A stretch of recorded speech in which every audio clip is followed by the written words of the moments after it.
Mag-update muna tayo kay Senador Marcoleta. Oo. Ano bang update muna kay Senador Marcoleta? Sapagkat kayo ng umaga, nakita kong nasa mga television siya. Oo. Yan po. Dumating siya sa Sandigan Bayan. Parang iba ang ngiti kay Senador Marcoleta.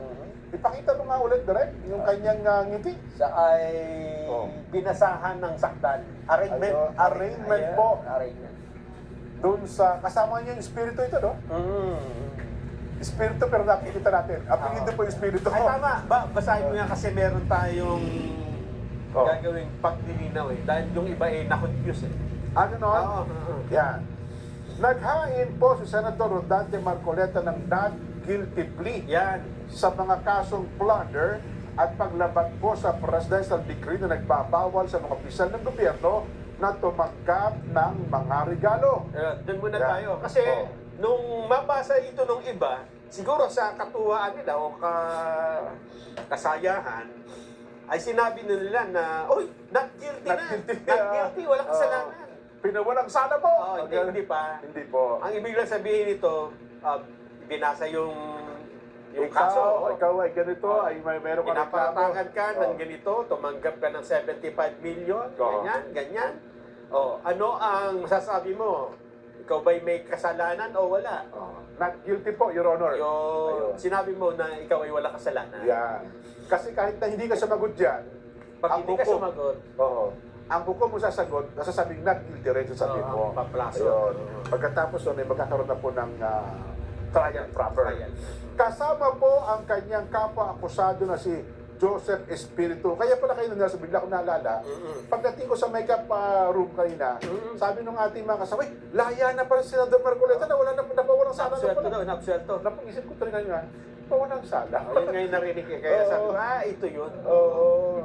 Naghain po siya ng not guilty plea. Yan. Ano po. Humarap po si Marcoleta sa Sandigan Bayan 3rd Division ngayong araw at nagsabi, hindi siya guilty sa mga kasong sinampa laban sa kanya. Kabilang po sa mga kaso ang plunder at umano'y paglabag sa Presidential Decree No. 46 na nagbabawal po sa mga opisyal ng gobyerno tumanggap ng regalo. Pinayagan po ng anti-graft court ang hiling ng mga abogado ni Marcoleta na bawiin ang motion nilang ipawalang bisa ang kasong plunder dahil dito itinuloy ang kanyang arraignment.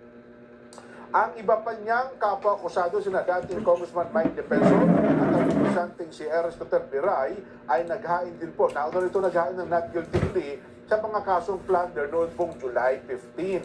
Kasalukuyan po nasa Quezon City Jail, New Quezon City Jail, Barangay Payatas, si Senador Marcoleta, at hinaharap po niya ang kasong plunder at 3 bilang ng paglabag sa PD46 sa 3rd Division ng Anti-Graft Court. Ang parehong division din na dumidinig sa kasong plunder ni Marcoleta, kasama po ang kanyang kapwa-akusado na si Ginoong Espiritu. Ang dalawa pang nagbigay umano ng donasyon sa kampanya. Ayon po sa prosecutor ng gobyerno, tumanggap umano si Marcoleta ng 75 million pesos na hindi dineklarang donasyon sa kampanya habang naglilingkod bilang aktibong kinatawan ng isang party list. Nagmula umano ang 20 million pesos mula kay Espiritu, 30 million piso mula kay Defensor at 25 million piso mula po kay Biray. Hindi umano sinama ang mga ito sa opisyal na Finance and Election Disclosures ng Senador. Ayan. Kaya, pagkatapos po kanina, mga kabayan, hindi po pinalaya si Senador. Ibinalig po siya doon sa New Quezon City Jail. Ayan. At, ewan ko na, may schedule na ba na, ng hearing? Wala pa siguro. Pero kanina po, maganda yung ngiti ni Senador Marcoleta. Parang hindi sa kinakitaan ng kalungkutan. Marami sa mga pictures na nakangiti si Senador Marcoleta na son. Ayun, mga at least nakapagpahinga sa araw-araw na pressure ng trabaho sa Senado. Pero wala. Pero stressful din yun. Nandun ka sa loob na imagine mo yung ganyan sitwasyon. Kanya-kanya kasi yun pagtanggap Ayun. Kasi parang natatandaan ko nung nag-COVID-19 lockdown, marami ding na-stress sa bahay. Ay, oo, nga pala, no? Di ba?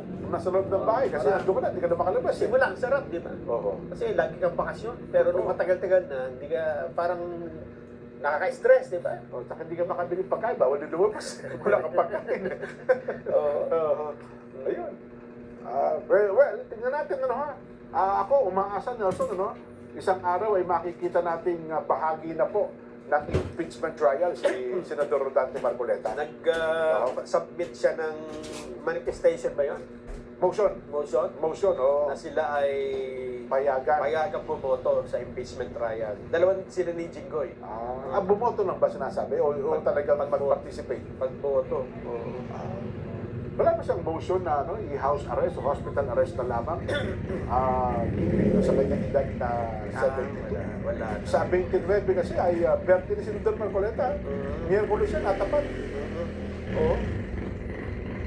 Balita ko, magpapakain natin sa Lasa New Quezon City Gym. Punta tayo. Birthday. 73. Senador Marcoleta. Ako, ako daming ilan tayo, pero ako, hindi ko po hindi sumali sa isip ko na makikita natin ang isang senador na ating pinagpipitaganan na nasa loob ng isang bilang buwan. Diba?